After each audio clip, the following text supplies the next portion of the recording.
Pensiero del giorno, mercoledì 25 giugno.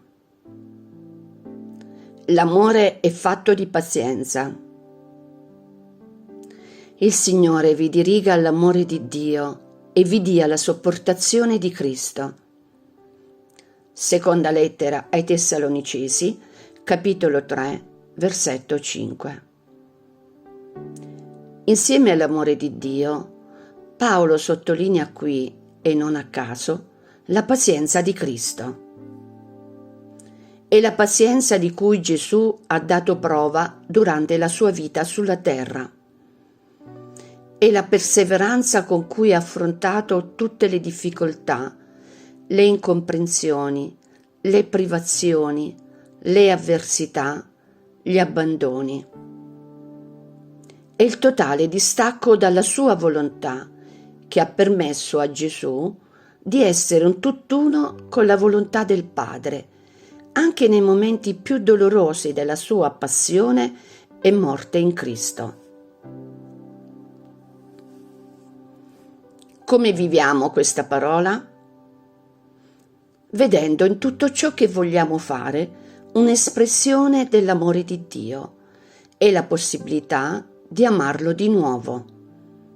Così ad esempio nel lavoro.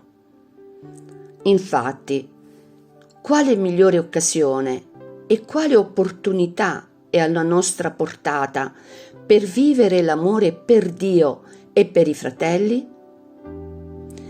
Quale rivoluzione sociale, quali effetti benefici si produrrebbero per i nostri vicini e per l'intera società se svolgessimo il nostro lavoro lasciandoci guidare dall'amore.